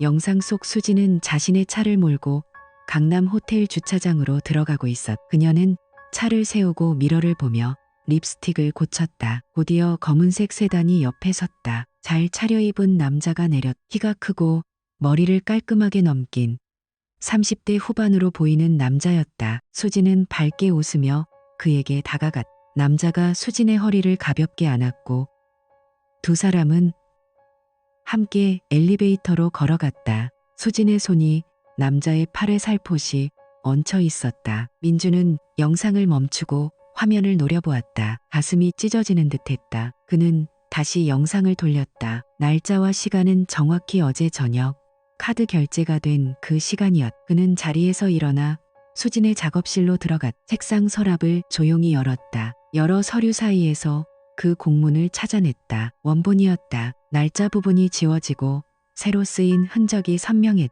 제주 컨벤션 센터 3박 2일이라고 적힌 부분이 원래는 서울 온라인 과정으로 되어 있었다는 게 분명했다. 잉크가 살짝 번진 자국까지 보였다. 민주는 서류를 쥔 채로 의자에 앉았. 손이 부들부들 떨렸다. 분노가 목 끝까지 치밀어 올랐. 동시에 2년간의 결혼 생활이 한꺼번에 스쳐 지나갔. 매일 아침 키스하던 수진, 밤마다 나누던 대화, 서로를 믿었던 모든 순간들이 그는 서랍을 조용히 닫고 메모리 카드를 다시 차에 넣어두었. 수진이 샤워를 마치고 나오기를 기다렸. 이제 더 이상 숨길 수 없었. 수진이 젖은 머리를 닦으며 거실로 나오자 민주는 차분하지만 단호한 목소리로 말했다. 수진아, 앉아. 할 말이 있어. 수진은 민준의 표정을 보고 순간 멈칫했. 그녀는 소파에 앉으며 조심스럽게 물었. 왜 그래? 민주는 테이블 위에 메모리 카드와 수정된 공문을 내려놓았. 그의 눈이 차갑게 빛났다. 이제 그만하자. 다 알아. 수진의 얼굴에서 핏기가 사라졌. 그녀는 두 손을 꼭 마주잡고 민준을 바라보았. 지방 공기가 무겁게 내려앉았다. 민준은 아내의 눈을 똑바로 쳐다보며 기다렸. 이제 진실을 듣게 될 차례였다. 김민주는 테이블 위에 메모리 카드와 수정된 공문을 내려놓은 채 수진을 똑바로 바라보았. 수진은 얼굴에서 핏기가 싹 가신 채 두 손을 꼭 마주잡고 있었. 입술이 살짝 떨렸다. 민준아, 그게... 수진이 말을 더듬거리며 시작하려 했지만 민주는 고개를 저었다. 그의 목소리는 낮고 차분했지만 안에 담긴 분노가 그대로 느껴졌다. 아니, 지금은 듣고 싶지 않아. 내가 먼저 알아볼 게 있어. 민주는 자리에서 일어나 작업실로 들어갔다. 수진이 뒤에서 따라오려 했지만 그는 문을 닫아버렸다. 노트북을 켜고 대시보드 영상을 다시 열었. 영상을 천천히 돌리며 남자의 검은 세단을 프레임에 잡았다. 그는 화면을 최대한 확대했. 번호판이 희미하지만 분명하게 보였. 61모 4728. 민주는 그 번호를 메모장에 적었. 손가락이 여전히 떨렸지만 이제는 냉정해지려 애썼다. 그는 오랜 동료이자 보험사에서 일하는 친구 최현우에게 전화를 걸었다. 현우야, 미안한데 급하게 부탁 하나만 해줄래? 차량 번호 하나 조회 좀 해줘. 개인정보는 필요 없고 소유주 이름과 직업만 알면 돼. 현우는 잠시 망설이다가도 민준의 다급한 목소리를 느끼고 승낙했다. 10분쯤 지나자 메시지가 왔. 현우, 김태영, 37세, 광고회사 크리에이티브 디렉터, 프리랜서로 여러 대기업 프로젝트 컨설팅 맡고 있음. 최근엔 전자 홍보팀 쪽에 자주 들어간 기록이 있어. 민주는 화면을 노려보았다. 김태영, 수진이 몇 번이나 입에 올렸던 그 이름이었. 태영 씨는 정말 일 잘해. 이번 프로젝트도 그가 컨셉 잡아준 덕분에 성공했어. 태영 오빠가 추천해준 레스토랑 진짜 맛있더라. 요즘 태영 씨랑 미팅이 많아서 좀 늦을 것 같아. 그 모든 말이 이제 하나의 그림으로 맞춰졌다. 민주는 의자에 기대며 눈을 감았. 가슴이 너무 아파서 숨이 제대로 쉬어지지 않았. 2년 동안 매일같이 잠든 아내가 그토록 친근하게 이야기하던 남자와 호텔 방에 들어가는 장면이 머릿속에서 반복됐다. 그는 다시 거실로 나왔. 수지는 소파에 앉아 여전히 창백한 얼굴로 기다리고 있었다. 민주는 맞은편에 앉아 조용히 말했다. 김태영이야. 수진의 어깨가 순간 움찔했. 그녀는 눈을 피하지 못하고 민준을 바라보았다. 눈가가 붉어졌. 어떻게 알았어? 민준은 차분하게 대답했. 차 번호판 찍혔더라. 영상에서 친구한테 조회해달라고 했어. 네가 항상 말하던 그 능력 있는 태영 씨 말이야. 이제야 이해가 되네. 모든 게. 수지는 두 손으로 얼굴을 감쌌. 한참 동안 말이 없었. 그러다 낮은 목소리로 겨우 말했. 미안해. 처음엔 그냥 미팅이었어. 그런데 점점 나도 모르게 빠져들었어. 교육이 취소된 날 태영 씨가 쉬면서 이야기 좀 하자고 해서 호텔로 간 거야. 정말 끝내려고 했는데 민주는 아무 말도 하지 않았다. 그저 아내의 떨리는 어깨를 바라보고 있었다. 분노보다 더 큰 허탈함이 밀려왔. 그는 천천히 일어나 창가로 갔다. 밤거리의 불빛이 흐릿하게 보였. 수지나 민준이 등을 돌린 채 말했다. 오늘은 그만 자. 나도 생각할 시간이 필요해. 수지는 울음 섞인 목소리로 그의 이름을 불렀지만 민준은 더 이상 대답하지 않았다. 그는 작업실로 들어가 문을 잠갔. 노트북 화면에는 여전히 김태영의 차량 번호와 이름이 떠 있었. 민준은 의자에 앉아 두 손으로 얼굴을 쓸어내렸다. 눈물이 나오려는 걸 가까스로 참았. 2년의 결혼 생활이, 믿음이, 사랑이 한순간에 산산조각 나는 느낌이었다. 그는 깊게 숨을 들이마시며 화면을 껐다. 이제 모든 진실이 드러났. 하지만 민준의 마음은 아직 무너지지 않으려 버티고 있었. 그는 밤새도록 불을 켜놓은 채 아무것도 하지 않고 앉아 있었다. 김민준은 그날 밤을 거의 뜬 눈으로 새웠. 작업실 불을 켜놓은 채 의자에 앉아 창밖만 바라보고 있었다. 머릿속에서 수진과 김태영의 모습이 계속 반복됐. 분노가 치밀어 올랐지만 그는 이를 악물고 참았. 함부로 소리치거나 집을 나가거나 하지 않았. 머리를 식히고 차분하게 생각했다. 다음 날 아침 수진이 출근한 뒤 민준은 바로 행동에 나섰. 그는 회사에도 연차를 냈다. 정장을 차려입고 노트북과 메모리 카드, 수정된 공문, 카드 결제 내역을 USB에 담아 가방에 넣었다. 그리고 서울에서 유명한 가사 전문 변호사 사무실로 향했. 변호사 사무실은 강남에 있었. 50대 중반의 박 변호사는 차분한 인상이었다. 민준은 맞은편에 앉아 모든 이야기를 담담하게 털어놓았. 대시보드 영상, 카드 결제, 수정된 공문, 그리고 김태영이라는 남자에 대해 박 변호사는 서류를 하나씩 확인하며 고개를 끄덕였다. 증거는 꽤 확실하네요. 하지만 이혼 소송에서 불륜을 인정받으려면 좀 더 강력한 증거가 필요합니다. 두 사람이 같은 방에 있었다는 직접적인 증거 말입니다. 지금 있는 것만으로는 호텔 측에서 미팅만 하고 헤어졌다고 주장할 여지가 있어요. 민준은 손을 꼭 쥐었다.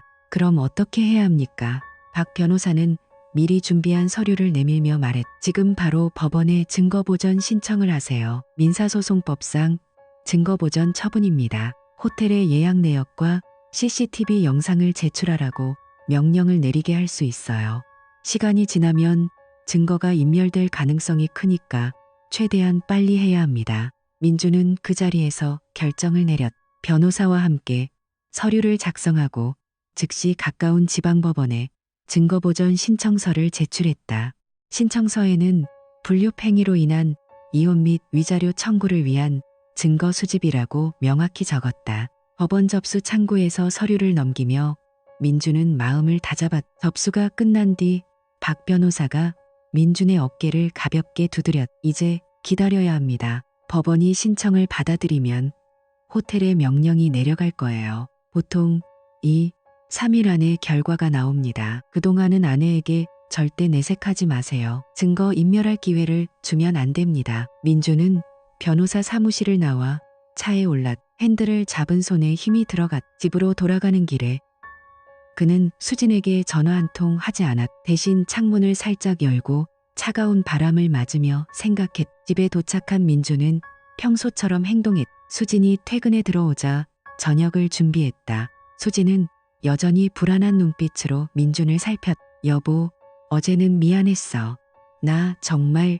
민준은 조용히 밥을 퍼주며 말했. 밥 먹자, 나중에 이야기해. 수진은 더 이상 묻지 못하고 수저를 들었. 식탁 위 공기는 무거웠지만 민준은 끝까지 담담했다. 마음속으로는 법원에서 연락이 오기만을 기다리고 있었다. 그날 밤 민준은 다시 작업실 문을 잠갔다. 노트북으로 호텔 블룸은 강남점의 정보를 확인하고 변호사에게 받은 안내사항을 메모했다. 가슴은 여전히 아팠지만 눈빛은 차갑고 단단해졌다. 이제 단순한 배신의 아픔이 아니라 제대로 된 끝을 내기 위한 전쟁이 시작된 순간이었다. 민준은 불을 끄지 않은 채 소파에 기대어 눈을 감았다. 법원의 결정이 내려올 때까지 그는 결코 흔들리지 않기로 했다. 김민준은 그 며칠을 참고 견디며 지냈다. 회사에는 계속 연차를 내고 수진 앞에서는 평소처럼 행동했다. 아침에 커피를 타주고 저녁에 함께 밥을 먹었지만 대화는 최소한이었다. 수진이 불안한 눈으로 몇 번 말을 걸어왔지만 민주는 천천히 이야기하자며 넘겼다. 사흘째 되는 날 오후 박 변호사에게서 전화가 왔다. 민준 씨, 증거보전 신청이 받아들여졌습니다. 호텔 측에서 자료를 제출했어요. 지금 사무실로 오실 수 있나요? 민주는 바로 차를 몰고 강남으로 향해 심장이 빠르게 뛰었지만 핸들을 잡은 손은 차분해. 변호사 사무실에 도착하자 박 변호사가 USB를 건넸. 여기 CCTV 원본 파일입니다. 호텔 예약 내역도 함께 있어요. 같이 보시죠. 두 사람은 회의실 모니터 앞에 앉았. 민주는 숨을 깊게 들이마시고 영상을 재생했다. 화면에 호텔 블루문 강남점 로비가 나왔. 밤 9시 52분 수진이 먼저 나타났. 그녀는 밝은 베이지색 원피스를 입고 머리를 단정하게 묶은 채 미소를 지으며 걸어왔다. 곧이어 김태영이 뒤따라 들어왔. 그는 수진의 허리에 자연스럽게 손을 올렸다. 두 사람은 아주 친밀하게 몸을 붙인 채 퇴실 카운터로 갔다. 수진이 직원에게 웃으며 말했. 스윗 1801로 예약했어요. 김태영은 수진의 어깨를 감싸 안고 그녀의 귀에 뭐라고 속삭였. 수진은 까르르 웃으며 그의 가슴에 살짝 기대었.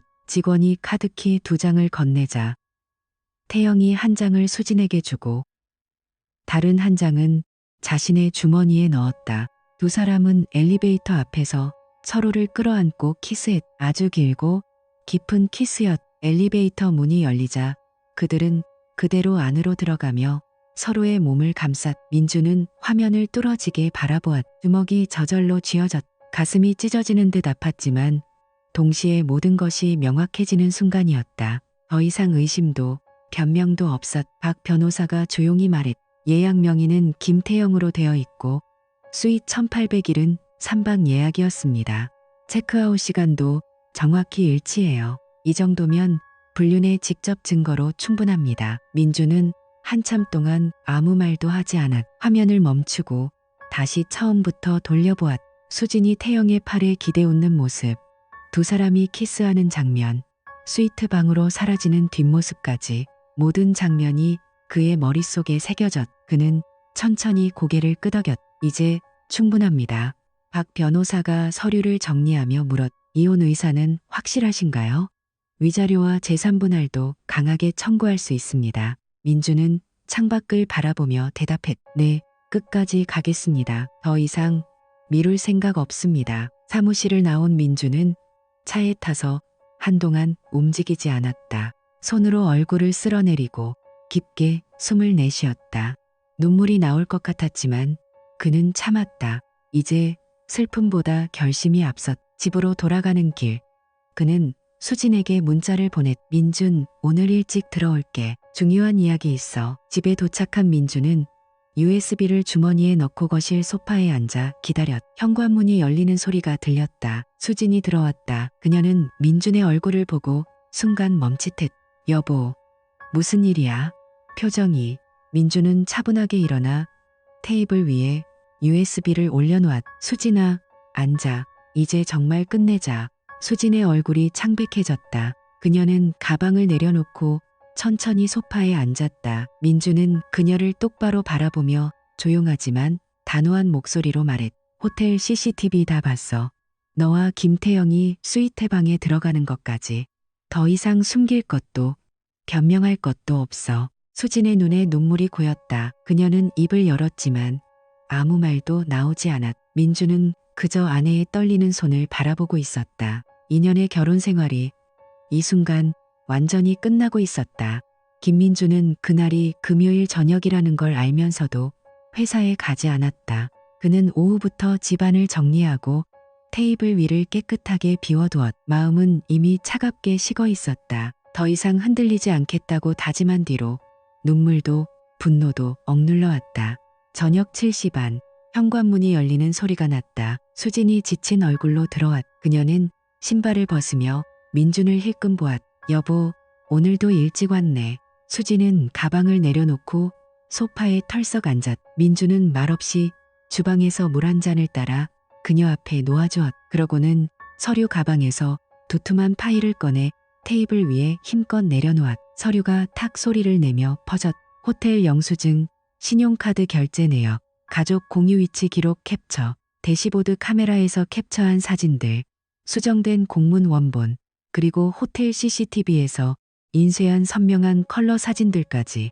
사진 속에서 수진과 김태영은 로비에서 서로를 끌어안고 키스하고 수입 방으로 들어가는 모습이 고스란히 담겨 있었다. 수진의 얼굴이 순간 하얗게 질렸. 그녀는 손을 뻗어 사진 하나를 집어들었다가 다시 떨어뜨렸. 이게 뭐야?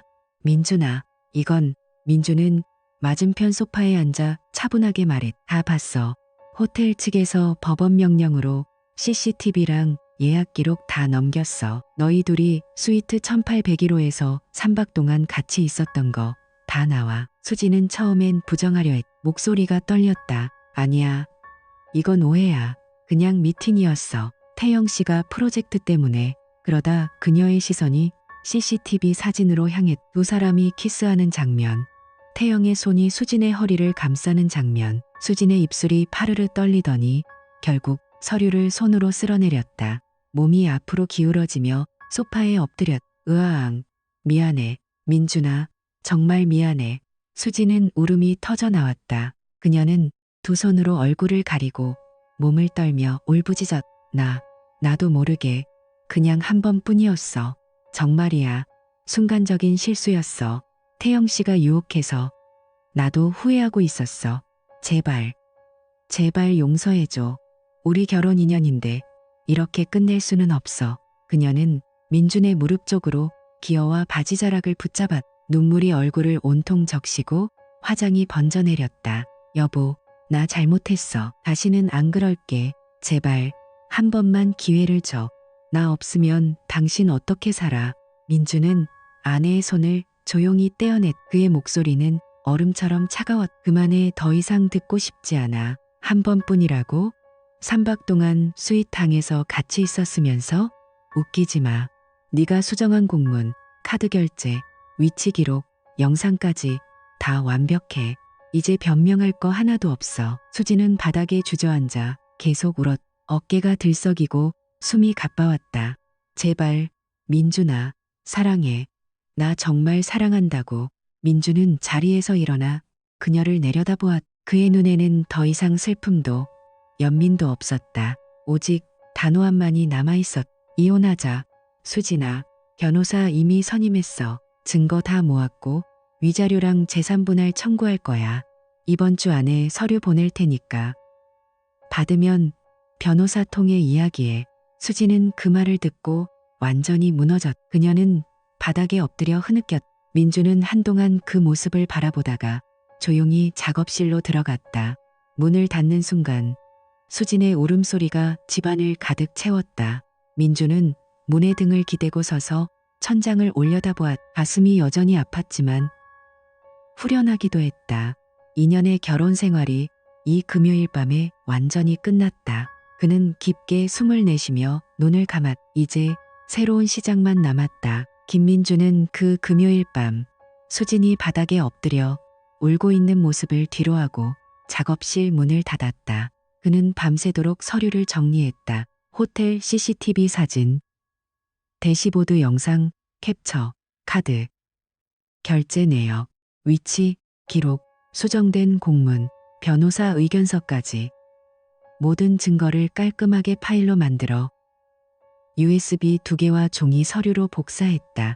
다음 주 월요일 아침 민주는 일찍 일어나 정장을 입었다. 수지는 아직 방에서 나오지 않았다. 그는 현관을 나서며 조용히 문을 닫았. 회사로 가지 않고 바로 변호사 사무실로 향했. 박 변호사에게 이혼 소장 초안을 맡긴 뒤 민주는 직접 움직였다. 그는 먼저 수진의 회사 본사로 갔다. 인사팀장에게 미리 약속을 잡아두었. 회의실에 들어서자 인사팀장과 감사팀장이 앉아 있었다. 민주는 말없이 서류 봉투를 테이블 위에 올려놓았. 이수진 매니저에 대한 불륜 증거입니다. 회사 업무와 연관된 김태영 씨와의 관계로 인해 회사 평판에 큰 피해를 줄 수 있는 사안이라고 판단했습니다. 이 자료를 이사회에 정식 보고해 주십시오. 인사팀장은 서류를 넘기며 얼굴이 굳었. 특히 CCTV 사진을 보는 순간 그의 표정이 완전히 변했다. 이건 민주는 차분하게 말했다. 저는 이혼 절차를 진행 중입니다. 하지만 회사 차원에서도 책임을 물어야 한다고 생각합니다. 더 이상 덮어두지 마세요. 그날 오후 민주는 김태영이 속한 광고 에이전시의 모회사에도 동일한 자료를 보냈다. 프리랜서 컨설턴트 김태영의 윤리 위반 및 고객사 직원과의 부적절한 관계라는 제목으로 증거 일체를 첨부해 감사실로 발송했다. 결과는 생각보다 빨리 나타났다. 수진의 회사에서는 이틀 만에 긴급 징계위원회를 열었다. 수진은 회의실로 불려 들어갔다. 동료들이 복도에서 수군거리는 소리가 이미 들려왔다. 징계위원회에서 수진은 고개를 푹 숙인 채 앉아 있었다. 위원장이 CCTV 사진을 테이블에 펼쳐놓고 물었다. 이수진 씨, 이 사진 설명해 보세요. 김태영 씨와 스위트룸에서 3박을 함께한 사실이 명백합니다. 회사 교육을 핑계로 거짓 출장을 다녀온 것도 확인됐고요. 수진은 눈물을 흘리며 변명했. 저 실수였어요. 한 번뿐이었고 다시는 안 그럴게요. 제발. 하지만 위원들의 표정은 차가웠다. 결국 징계 결과는 즉시 퇴사 권고였다. 수진은 사직서를 쓰고 회사 건물을 나왔. 복도에서 마주친 동료들은 시선을 피하거나 뒤에서 속닥거렸다. 저 사람이 그 이수진이야? 호텔에서 바람 피웠다며? 완전 쪽팔려서 어떻게 얼굴 들고 다니냐? 같은 시각 김태영은 더 큰 타격을 입었다. 모회사에서 모든 진행 중인 프로젝트를 즉시 중단시켰다. 기존 계약 3건이 해지됐고 새로운 입찰에서도 모두 탈락했다. 에이전시 대표가 직접 전화해 말했. 태영 씨, 이번 일로 회사 이미지에 큰 타격을 줬습니다. 앞으로 저희와의 거래는 없을 거예요. 김태영은 사무실에서 책상을 내리치며 욕설을 내뱉었지만 이미 늦었다.